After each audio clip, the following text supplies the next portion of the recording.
ഇന്നില്ലേ നമുക്ക് ബ്രേക്ക്ഫാസ്റ്റിനായിട്ടോ അല്ലെങ്കിൽ വൈകുന്നേരത്തെ ചായക്കടിയായിട്ടോ അല്ലെങ്കിൽ വിരുന്നുകാരൊക്കെ വരുന്ന സമയത്ത് ചെയ്ത് കൊടുക്കാൻ പറ്റിയ നല്ല അടിപൊളി ഒരു റെസിപ്പി കാണേ. അപ്പോൾ അരിപ്പൊടി വെച്ചിട്ടാണ് കേട്ടോ നമ്മൾ തയ്യാറാക്കി എടുക്കുന്നത്. അപ്പോൾ കുറച്ച് അരിപ്പൊടി എടുത്തിട്ടുണ്ട്. ഇപ്പോൾ 1 കിലോൻ്റെ അരിപ്പൊടി ഉണ്ട് കേട്ടോ. നിങ്ങളെ കയ്യിൽ പച്ചരിപ്പൊടി ഉണ്ടെങ്കിൽ വറുത്ത പൊടി ഉണ്ടാവില്ലേ, അതിനെ കൊണ്ട് ചെയ്തെടുക്കട്ടോ.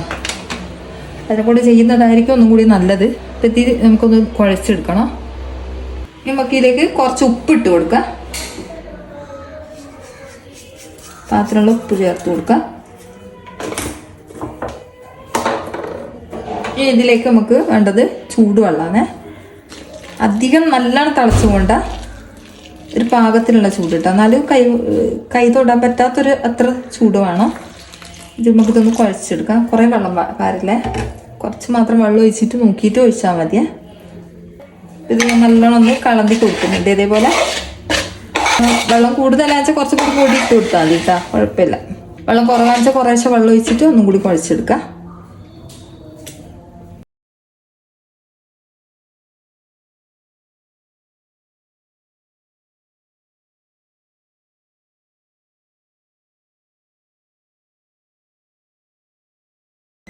നമുക്ക് കുറച്ച് തേങ്ങ അടിച്ചെടുക്കണം. ആദ്യം തന്നെ കുറച്ച് മതി കേട്ടോ. ഒരു അരമുറി തേങ്ങ നമുക്കൊന്ന് അടിച്ചെടുക്കാം. നിങ്ങൾക്ക് വേണമെങ്കിൽ ചിരണ്ടിയിട്ട് ഇട്ട് കൊടുക്കാം കേട്ടോ. പിന്നെ ഇതിലേക്ക് ചുവന്നുള്ളിയാണ്, കൊച്ചുള്ളി അതിട്ട് കൊടുത്തിട്ടുണ്ട്. തേങ്ങ മുഴുവനായിട്ട് ഇട്ട് കൊടുക്കുക. ഇതിലേക്ക് ഞാൻ പെരിഞ്ജീരകം ചേർത്ത് കൊടുക്കുന്നത്. കുറച്ച് പെരിഞ്ജീരകം ശേഷം മതി കേട്ടോ. 1 ടീസ്പൂണ് പെരിഞ്ജീരകം ചേർത്ത് കൊടുത്തിട്ടുണ്ട്. ഇതൊന്ന് നമുക്കൊന്ന് അടിച്ചെടുക്കാം. അതിന് ശേഷം കുറച്ച് വെള്ളം ഒഴിച്ചിട്ട് അടിക്കാം കേട്ടോ. കുറേ വെള്ളം വേണ്ട.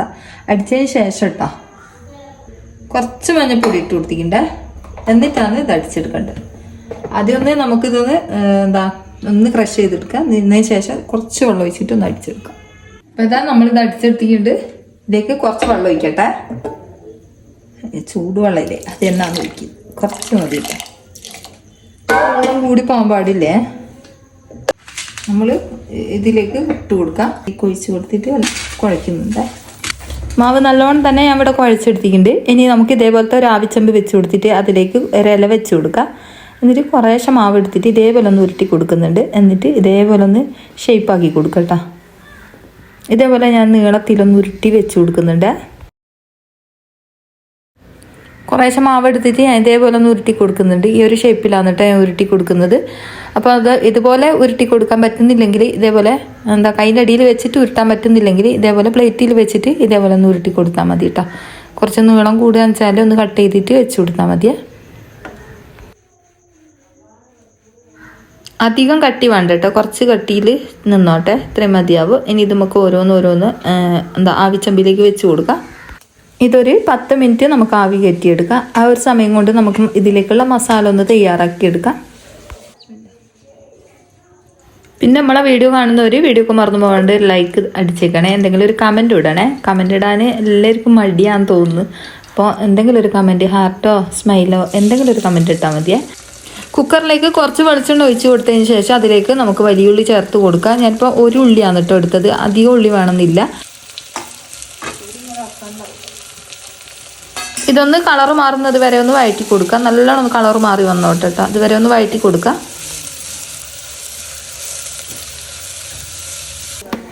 ഒരു 3 തക്കാളി കട്ട് ചെയ്ത് ഇട്ട് കൊടുക്കാം.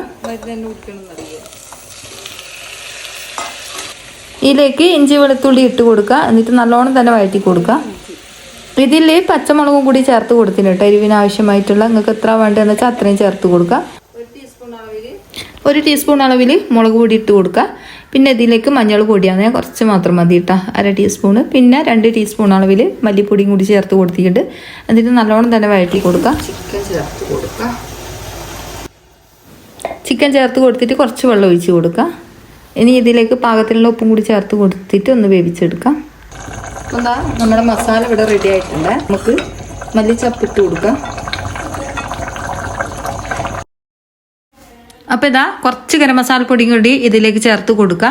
ഈ ഒരു ഗരം മസാലപ്പൊടി മാത്രമാണ് കേട്ടോ ഇതിൽ ചേർത്ത് കൊടുക്കുന്നുള്ളൂ. ചിക്കൻ മസാലപ്പൊടിയോ അതുപോലെ തന്നെ ബീഫ് മസാലപ്പൊടിയോ ഒന്നും ചേർത്ത് കൊടുക്കേണ്ട ആവശ്യമില്ല ഈ ഒരു ഗരം മസാലപ്പൊടി ഉണ്ടെങ്കിൽ കേട്ടോ. ഇത് ഞാൻ പുറത്ത് കൊടുക്കുന്ന ഗരം മസാലപ്പൊടിയാണ്. അതുപോലെ തന്നെ നമ്മൾ കല്യാണ വീടുകളിലൊക്കെ ചെയ്യുന്ന ഗരം മസാലപ്പൊടിയാണ് കേട്ടോ. ഒരു നുള്ളു മാത്രം ചേർത്ത് കൊടുത്താൽ മതി. നല്ല ടേസ്റ്റാണ് കേട്ടോ കറിക്കൊക്കെ ഉണ്ടാവുക. അതുപോലെ തന്നെ കറിക്കും ഏത് ടൈപ്പ് ബിരിയാണി ആയിക്കോട്ടെ അതിലേക്കൊക്കെ ഒരു നുള്ളി ചേർത്ത് കൊടുത്താൽ അടിപൊളിയായിരിക്കും കേട്ടോ. അപ്പോൾ ആർക്കും വേണമെങ്കിൽ ഞാനിവിടെ വാട്സപ്പ് നമ്പർ കൊടുക്കുക, അതിൽ മെസ്സേജ് അയച്ചാൽ മതി കേട്ടോ. അപ്പോൾ ഇതാ നല്ലോണം തന്നെ വറ്റിക്കോട്ടെ ഈ ഒരു മസാല. അപ്പോൾ ഇതാ മുഴുവനായിട്ട് ഇത് വെന്ത് കിട്ടിയിട്ടുണ്ട് നമ്മൾ അരിമാവ്. ഇതേപോലെയാണ് നമുക്ക് കിട്ടിയത്. ഇനി ഇത് നമുക്കൊന്ന് കട്ട് ചെയ്തെടുക്കണം. കത്തിയോ എന്തെങ്കിലും വെച്ചിട്ട് ഇതേപോലെ ഒന്ന് കട്ട് ചെയ്തിട്ട് കൊടുക്കുക. ചെറിയ ചെറിയ കട്ടിങ് ആണ് കേട്ടോ പറ്റുക. ഇതേപോലെ കട്ട് ചെയ്ത് വിട്ട് വെച്ചാൽ നല്ല ഭംഗി ഉണ്ടാവും കേട്ടോ കാണാൻ വേണ്ടിയിട്ട്. പെട്ടെന്ന് തന്നെ കൈ അഥവാ ഒട്ടിപ്പിടിക്കുക വെച്ചാൽ എന്താ കത്രികേൻ്റെ മുകളിലോ കത്തിൻ്റെ മുകളിലോ രേഷം എണ്ണ തടവി കൊടുത്താൽ മതിയാവേ. പെട്ടെന്ന് തന്നെ നമുക്ക് ഇത് ചെയ്തെടുക്കാൻ പറ്റും. അപ്പോൾ ഇതാ മുഴുവനായിട്ട് ഇതേപോലെ ഒന്ന് കട്ട് ചെയ്തിട്ട് കൊടുക്കുന്നുണ്ട്. അപ്പോൾ ഇത് മുഴുവനായിട്ട് നമ്മൾ കട്ട് ചെയ്തെടുത്തിട്ടുണ്ട്. ഇനി ഇത് നമുക്കൊന്ന് മസാലയിലേക്ക് ഇട്ട് കൊടുക്കാം. ഞാനൊരു ഉരുളിയിലേക്ക് മാറ്റി കൊടുക്കുന്നുണ്ട് കേട്ടോ. മസാല നമുക്ക് ഇതേപോലെയാണ് നമ്മൾ മസാല കിട്ടിയത്. നല്ലോണം തന്നെ വറ്റി വന്നിട്ടുണ്ട്. ഇനി ഇത് നമുക്കൊരു പാത്രത്തിലേക്ക് മാറ്റി കൊടുക്കാം. ഇനി നമുക്ക് മസാല കൂട്ട് ഇതിലേക്ക് ഒഴിച്ചു കൊടുക്കാം. മുഴുവനായിട്ട് ഇതിലേക്ക് ഒഴിച്ചു കൊടുത്തിട്ടുണ്ട്. നമുക്കിത് ഇതിലേക്ക് ഇട്ട് കൊടുക്കാം.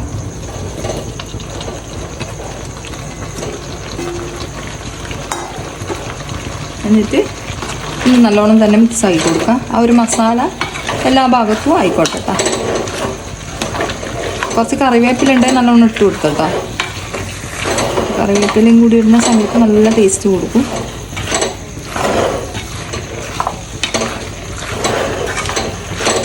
ഇങ്ങനെയൊക്കെ തന്നെ കഴിക്കാൻ അടിപൊളിയാണ്.